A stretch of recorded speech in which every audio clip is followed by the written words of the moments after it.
قیامت کے دن یعنی بروز حشر اگر معین الدین چشتی یہ کلیم کر دیں کہ یہ بندہ یہ شخص مجھ پہ دنیا میں بہتان باندھتا رہا جبکہ میں نے ایسا کچھ لکھا ہی نہیں نہ پڑھوایا، آپ کیا بنے گا؟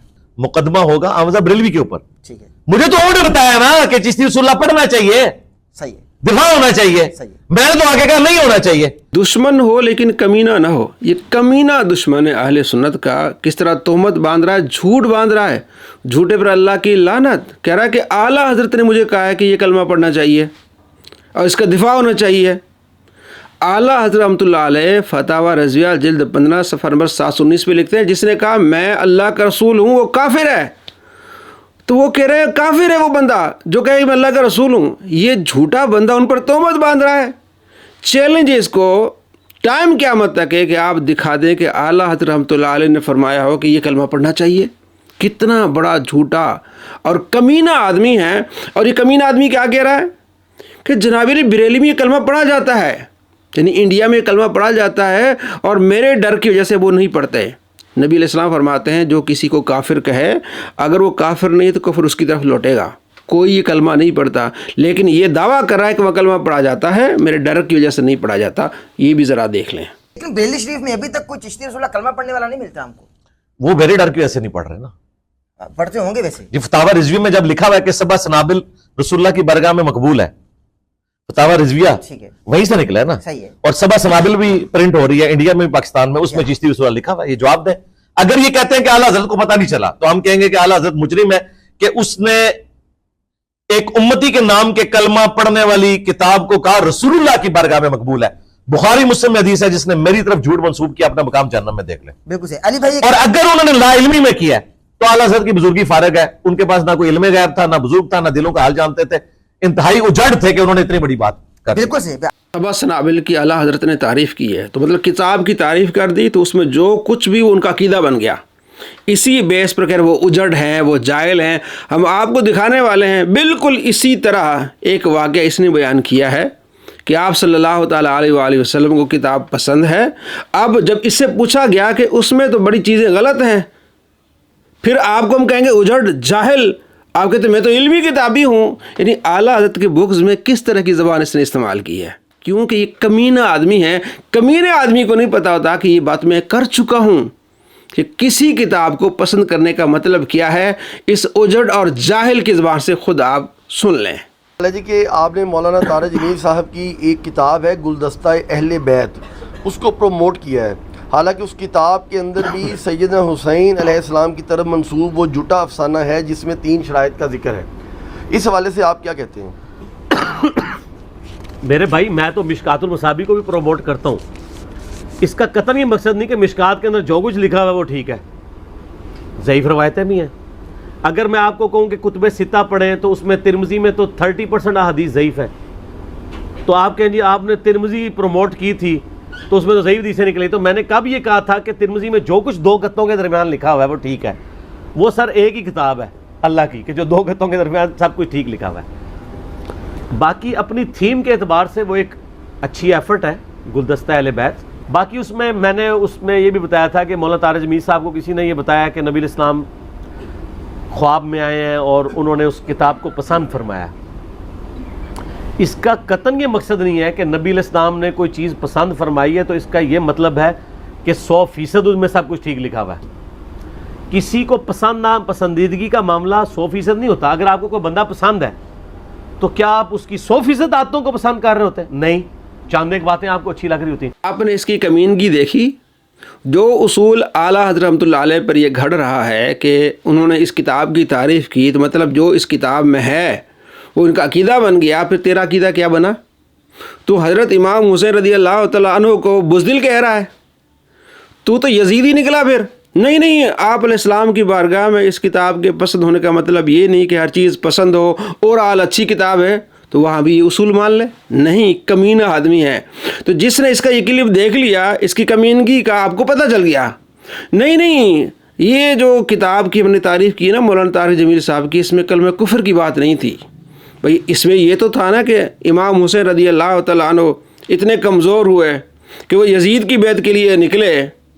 یہ تو مان گئے نا. تو یہ کیا اچھی بات ہے؟ اور دوسری ویڈیو میں یہ کہتا ہے خود، یعنی یہ میں آپ کو بتا رہا ہوں کہ اس سے سوال ہوا کہ بھائی مولانا طارق جمیل کی کتاب کے بارے میں تم نے یہ کہا ہے، تو اس نے یہ جواب دیا نہیں اس میں جناب علی وہ کلمہ چشتی والی تو بات نہیں ہے نا، چشتی والی بات نہیں، اصول تو آپ نے بنایا نا، اور امام حسین رضی اللہ تعالیٰ عنہ کے بارے میں تم نے یہ کہا نا کہ انہوں نے کمزوری دکھائی۔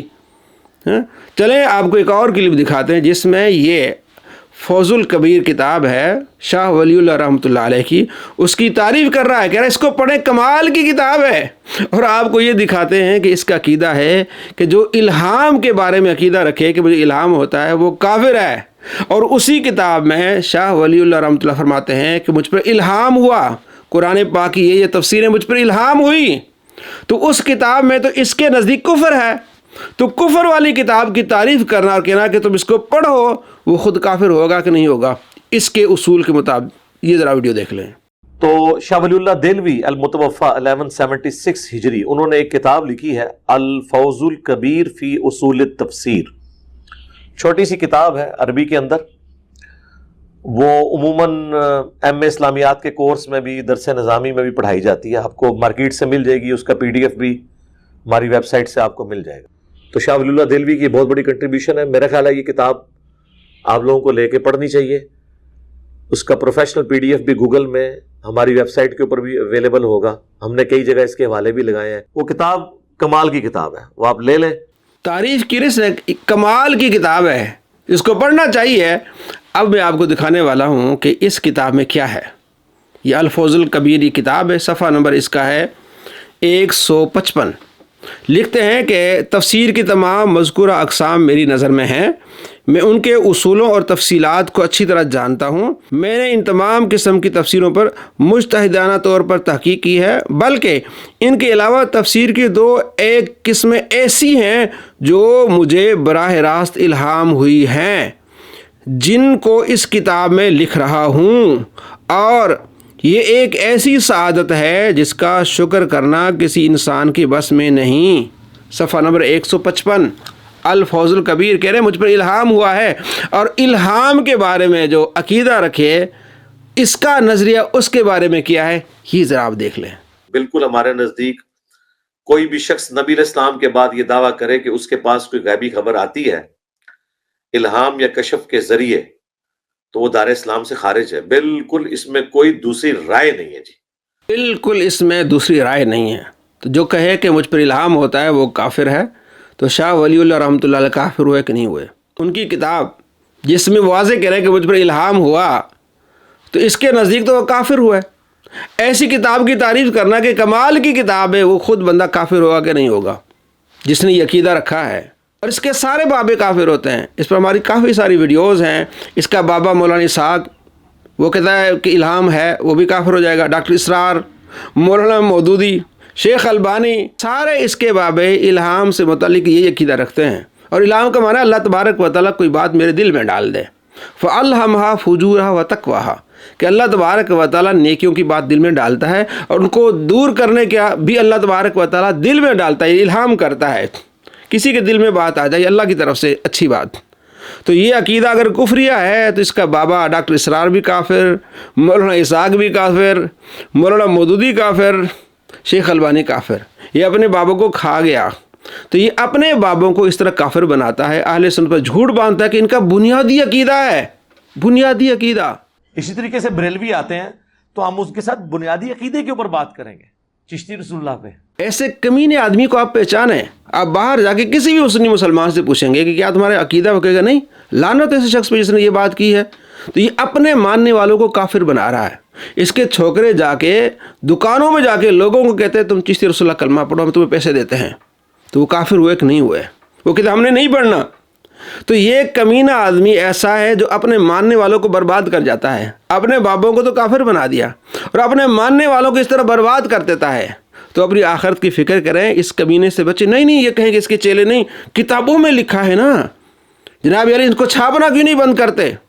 لو جی، تمہارا بابا مرزا ہی کہتا ہے کہ جناب انہوں نے چھاپنا بند کر دیا، اب ڈھنڈورا کیوں پیٹ رہا ہے؟ یہ بھی ذرا دیکھ لیں۔ علی بھائی اگلا سوال ہے، آپ کے بار بار توجہ دلانے اور لکیر پیٹنے کی برکات بالآخر ظاہر ہو گئی ہیں، اور بریلویوں کے پبلشر شبیر برادرز نے اپنی مشہور بک ہشت بہشت میں موجود فوائد السالکین میں سے چشتی رسول اللہ والا گستاخانہ واقعہ نکال کر نئی پرنٹنگ بھی کر دی ہے۔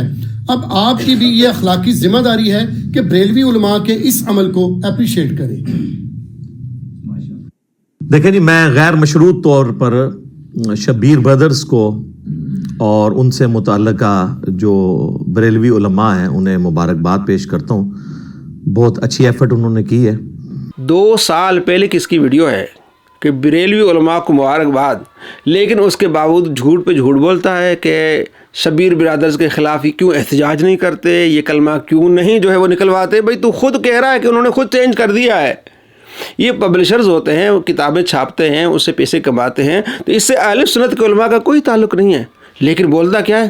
یہ حرام کھا رہے ہیں، یہ حرام کی کمائیاں کھا رہے ہیں۔ بھائی اہل سنت کا ان پبلشر سے کوئی واسطہ ہی نہیں ہے، وہ کتابیں چھاپتے ہیں اور اس طرح انہوں نے چینج بھی کر دیا، لیکن پھر بھی جھوٹ پہ جھوٹ بولنا۔ نہیں، مفتی منیب الرحمان صاحب فتویٰ دیں کہ یہ جو کلمہ پڑھنے والے ہیں یہ کفر ہے اور یہ کلمہ صحیح نہیں ہے، تو مفتی منیب الرحمان صاحب کا فتویٰ بھی آ گیا کہ یہ ہمارا عقیدہ ہی نہیں ہے۔ تو نے جھوٹ بولا کہ ان کا بنیادی عقیدہ ہے۔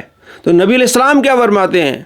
جو کسی کو کافر کہے وہ خود کافر ہو جاتا ہے، یعنی یہ عقیدہ رکھنا ہمارے نزدیک کفر ہے۔ تو کفر والا عقیدہ تو ہماری طرف منسوب کر رہا ہے۔ الحمدللہ ہمارا تو یہ عقیدہ ہی نہیں ہے۔ ہم پڑھتے ہیں لا الہ الا اللہ محمد الرسول اللہ صلی اللہ علیہ وآلہ وسلم۔ ہمیں کافر کہے وہ اپنے ایمان کی خیر منائے، کیونکہ نبی علیہ السلام فرماتے ہیں کہ وہ بندہ کافر ہو جائے گا جس نے کسی مسلمان کو کافر کہا، اس کے ماننے والے کافر ہو جاتے ہیں، گستاخ ہو جاتے ہیں۔ ایسی گندی تعلیم دیتا ہے کہ جناب علی 1 ارب بھی کسی کو دے دو نا، وہ نبی علیہ السلام کو گالی نہیں دے گا۔ یہ تعلیم دینے والی ہوتی ہے۔ اس کے چھوکرے پھر اس پر عمل کرتے ہیں، یہ ذرا دیکھ لیں۔ چلو پیسے لے لو، تینوں ہور پیسے دینا میں، جن تسی کہو اپنے نبی نو ایک گال کٹ دو۔ میں اکثر یہ بات کرتا ہوں کہ آپ دنیا میں کسی گناہگار سے گناہگار شخص کو جو کلمہ پڑھنے والا ہو، اس کے سامنے آپ 1 ارب روپیہ بھی رکھ دیں اور کہیں گے 1 ارب لے لو، اور وہ غریب ہو، فاقہ کش ہو، ایک دفعہ نبی علیہ السلام کو گالی دے دو، کبھی نہیں دے گا۔ چلو پیسے لے لو، تینوں ہور پیسے دینا میں، جن تسی کہو اپنے نبی نو ایک گال کٹ دو۔ بھائیو، ایسے کمینے آدمی سے بچیں جس نے اپنے چھوکروں کو یہ تعلیم دی ہے، اور اس کے چھوکرے گلیوں میں، چوراہوں میں، دکانوں میں جا کے کہتے ہیں نبی کو گالی دو، ہم تمہیں پیسے دیتے ہیں۔ کیا یہ مسلمان رہے؟ ایسے تعلیم دینے والے مسلمان رہے؟ یہ کافر ہو گئے۔ ایسے کمینوں سے، کافروں سے اپنے ایمان کو بچائیں۔ جھوٹے ہیں، تہمتیں باندھتے ہیں۔ اللہ کریم آپ کو ایسے کمینوں سے بچائے۔